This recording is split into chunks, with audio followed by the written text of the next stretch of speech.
Sintayong sudah berpisah.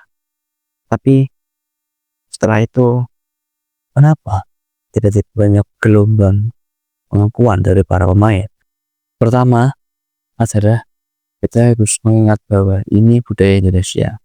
Budaya ketika ada orang di dalam, maka semua orang akan diam, menggunakan budaya yang sopan untuk tidak bicara tentang orang tersebut. Tapi jika orang tersebut sudah keluar, jika orang tersebut sudah tidak lagi dalam jawaban mereka akan dengan cepat ngomongin orang-orang itu. Istilahnya itu budaya yang menurut saya tidak gentleman. Kenapa tidak dari sejak orang itu di dalam kita bicara? Mungkin dia takut diserang oleh netizen, mungkin ya.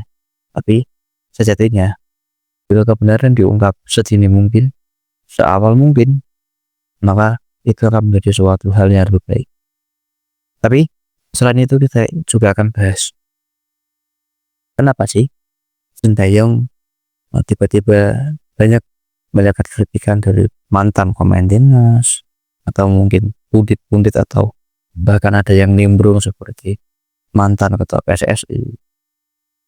Yang pertama, memang apa yang disampaikan terutama oleh Mark Klok itu benar, bahwa memang Sintayong itu memiliki variasi taktik yang minim, atau bisa dibilang miskin taktik, seperti yang saya bilang di video sebelumnya. Tapi yang perlu digarisbawahi juga bahwa memang hal tersebut ada hubungannya ketika seorang pelatih yang memiliki variasi yang kurang atau kurang variatif atau miskin taktik itu nantinya harus bisa menerima masukan dari para pemain.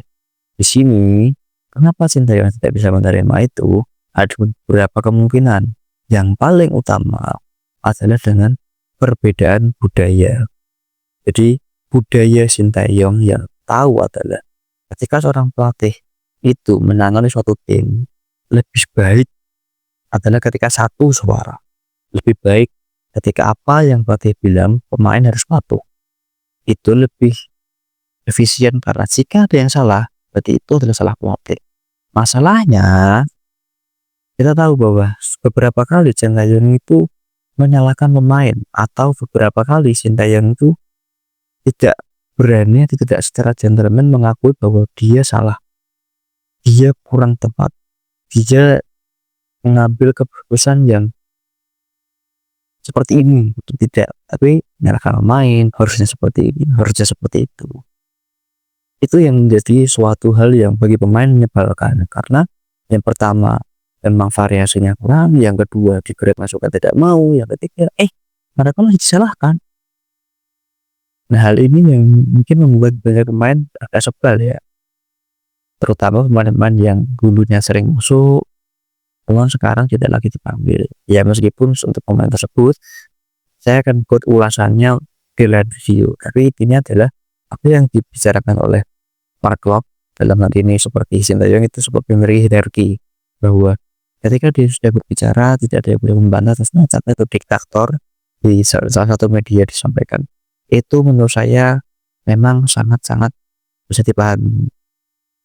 Kemudian aku juga hal lain seperti masalah komunikasi. Saya baru baca adalah CEO Surabaya atau Persebaya Surabaya ikut berkomentar kalau Sintayong meskipun sudah 4 tahun atau mungkin lebih ya, lebih dari 4 tahun menangan timnas, kok masih cuman bisa bilang terima kasih, selamat pagi, selamat sore, bahkan bahasa Inggris pun belum bisa. Itu poin kedua yang agak disayangkan. Bahasa Inggris itu adalah bahasa yang universal ya, bahasa yang seharusnya dimiliki oleh para pekerja internasional. Kalau itu dia belum menguasai juga sulit. Meskipun secara survei orang Korea, orang Jepang itu memang memiliki kecenderungan untuk sulit berbahasa Inggris, terutama yang orang-orang lama. Kalau yang orang-orang baru, maksudnya yang baru seperti Jim, mungkin lebih mudah untuk mempelajari bahasa. Nah, ini perlu kita garis bawahi bahwa Sintayong memang tidak sempurna. Sintayong membawa kita sampai sejauh ini juga sudah hal yang bagus. Masalahnya memang materi pemain sudah berbeda. Materi pemain juga sudah memiliki level yang sangat-sangat berbeda daripada apa yang dimiliki Sintayong dahulu. Memang dulu Sintayong itu benar membenahi pertahanan karena memang serangan kita minim. Tapi sekarang sudah berbeda. Kita punya materi pemain yang lebih bagus. Kenapa sih kita masuk itu bertahan? Kenapa sih kita masuk melakukan counter attack? Yang mana counter attack bukan lagi hal yang efisien, teman-teman. Bukan lagi hal yang apa ya, cocok lah untuk materi pemain kita, untuk mana para pemain Belanda ini.